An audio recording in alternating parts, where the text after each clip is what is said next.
Hello' বন্ধু বান্ধৱীসকল, মই আজি আপোনালোকক এটি নতুন কথা নতুন ধৰণৰ সামগ্ৰীৰে আপোনাক এটা ভিডিঅ' বনাই দেখাইছোঁ।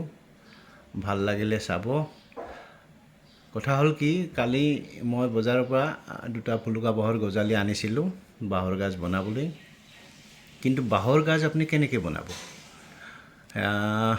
আগৰ যিটো পদ্ধতি ঢেঁকী বা খুন্দনি সেইবিলাকত খুন্দি পেলাইও আপোনাৰ বাঁহৰ গাজটো প্ৰস্তুত কৰিব পাৰি, যদিও তাৰ যিখিনি কাটিং সামগ্ৰী সেই সামগ্ৰীখিনি সিমান মিহি বা ভাল লগা নহয়। আপোনালোকৰ ঘৰত নিশ্চয় আপোনালোকৰ গ্ৰাইণ্ডাৰ আছে।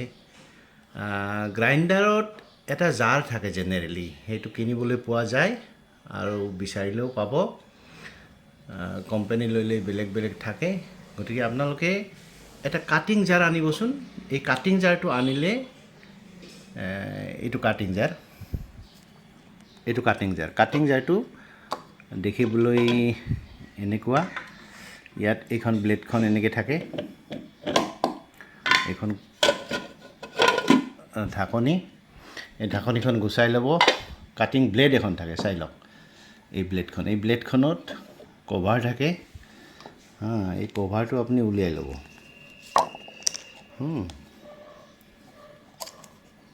কভাৰটো উলিয়াই লোৱাৰ পিছত আপুনি এই ব্লেডখন এনেকুৱা ৰাখিব। মই ৰেগুলাৰ ইউজ কৰোঁ। দেখিবলৈ বেয়া হৈছে যদিও ইয়াত একো লেতেৰা বস্তু নাই। মই সদায় চফা কৰোঁ ইয়াক, কাৰণ কাটিং মোৰ চলিয়ে থাকে ঘৰত। আৰু এই কাটিং গ্ৰাইণ্ডাৰটোৰে আপুনি বিভিন্ন ধৰণৰ বস্তু কাটিব পাৰিব। যেনে আপুনি পিঁয়াজ কাটিব পাৰিব, আদা কাটিব পাৰিব, নহৰু কাটিব পাৰিব। আপোনাৰ মিহিকৈ যদি ভাজি লাগে ভাজি কাটিব পাৰিব, তিতা কেৰেলা লাগিলে তিতা কেৰেলা কাটিব পাৰিব। বিভিন্ন ধৰণৰ মিহিকৈ কাটিবলৈ ব্যৱহাৰ কৰা এই যন্ত্ৰটোৱে হ'ল এইটো গ্ৰাইণ্ডাৰৰ কাটিং মেচিন। এই কাটিং মেচিনটোত আপুনি সুন্দৰভাৱে যিকোনো বস্তু কাটিব পাৰে। সি লাগে নাৰিকলেই হওক বা আপোনাৰ যিকোনো কেঁচা বস্তু মুঠৰ ওপৰত। চালাড আপুনি তিয়ঁহ দিয়ক, গাজৰ দিয়ক, জলকীয়া দিয়ক, আদা দিয়ক, যি দিয়ে দি দিয়ক, দি দুপাক ঘূৰাই দিয়ক, সুন্দৰ মিহি চালাড হৈ যাব আপোনাৰ। গতিকে এই গ্ৰাইণ্ডাৰটো বজাৰত বিচাৰিলে পাব। গ্ৰাইণ্ডাৰৰ এই জাৰটো কিনি আনিবচোন।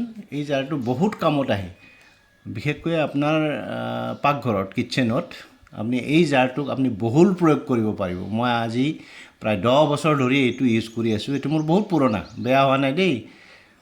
হয়তো গ্ৰাইণ্ডাৰটো মই দুবাৰমান ৰিপেয়াৰিং কৰিব লগা হৈছে, কিন্তু এই জাৰটো একো বেয়া হোৱা নাই, এতিয়ালৈকে চলি আছে।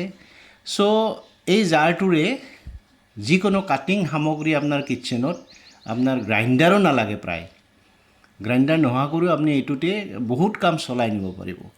মাংসৰ কিমাই হওক বা আন কিবাই হওক ধুনীয়াকৈ কাটিব পাৰিব। বা আপুনি যদি ম'মৰ পিঁয়াজখিনি কাটিব খোজে সেইখিনিও ইয়াত সুন্দৰকৈ কাটিব পাৰিব। কাটাৰ পিছত বস্তুখিনি এনেকুৱা হয়। এয়া চাওক, মই যোৱাকালি এই কাটিছোঁ। এয়া চাওক, এইটো বাঁহৰ গাজ কি সুন্দৰ হৈছে। বাঁহৰ গাজৰ বৈশিষ্ট্য আছে। বাঁহৰ গাজ আপুনি কাটি কিছুদিন আপুনি প্ৰিজাৰ্ভ কৰক। প্ৰিজাৰ্ভ কৰিলে ইয়াৰ যিখিনি গুণ, সেই গুণখিনি ইয়াৰ ভিতৰত আহি যায়। মোৰ এইটো কালি যি দুটা বাঁহৰ গাজ আনিছিলোঁ বহুত পৰিমাণে হৈছে, প্ৰায় 5 কেজিমান হৈছে ইয়াত। গতিকে মোৰ এবছৰ পাৰ হৈ যাব। ইয়াক মই এনেকৈ প্ৰিজাৰ্ভ কৰিছোঁ বৰ্তমান। তাৰপিছত মই গ্লাছৰ বাচনত সুন্দৰকৈ ইয়াক মই ৰাখি দিম। আৰু এই বস্তুটো যিমানে পুৰণা হয় সিমানে তাৰ টেষ্টটো বা টেঙা গুণটো ভাল হয়। বাঁহৰ গাজৰ এটা বৈশিষ্ট্য আছে। আপুনি বাঁহৰ গাজ যেতিয়া প্ৰিজাৰ্ভ কৰিব, আপুনি ইয়াত একো নিদিব।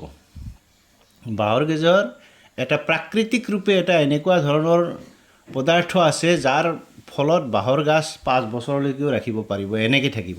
অলপ শ্লাইট কালাৰটো চেঞ্জ হ'ব, কিন্তু কালাৰটো চেঞ্জ হ'লেও আপোনাৰ ৰংটো পৰিৱৰ্তন হ'লেও কিন্তু তাৰ গুণ একে থাকিব।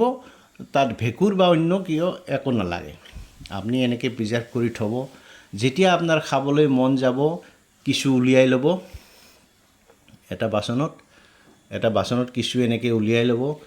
তাত আপুনি ধুনীয়াকৈ জিৰা ধনিয়া ফোৰণ হাবি জাবি জলকীয়াৰ গুড়ি চুৰি মছলা গুড় দিব হালধি চালধি দি মিক্স কৰিব অকণমান তেল দিব দি সানি দিব দি আপুনি লগে লগে আপুনি তাক খাব পাৰিব যদি আপুনি চাটনি হিচাপে খাব খোজে বা আচাৰ হিচাপে খাব খোজে তেনেকৈ আপুনি ৰেগুলাৰ খাব পাৰিব এনেকৈ আপুনি বাঁহৰ গাজ প্ৰিজাৰ্ভ কৰি ৰাখি থওক ঘৰুৱা কামত কেতিয়াবা মাছৰ লগত কেতিয়াবা মঙহৰ লগত কেতিয়াবা চালাড বা তেনেকুৱা ধৰণৰ বিভিন্ন ধৰণৰ কাৰ্যত আপুনি বাঁহৰ গাজ ব্যৱহাৰ কৰিব পাৰে কিন্তু তাৰ বাবে আপুনি এই যিটো মই দেখুৱালোঁ এই গ্ৰাইণ্ডাৰৰ কাটিং যিটো জাৰ এই কাটিং জাৰটো কিন্তু অত্যন্ত দৰকাৰ দেই আপোনাৰ কিটচেনত বা পাকঘৰত এই কাটিং জাৰটো ৰাখিব আৰু ইয়াৰ ব্যৱহাৰ কৰি চাব তাৰপিছত ক'ব মোক যে হয় এই কাটিং জাৰটোৰ বহুত কাম আছে কিটচেনত আপুনি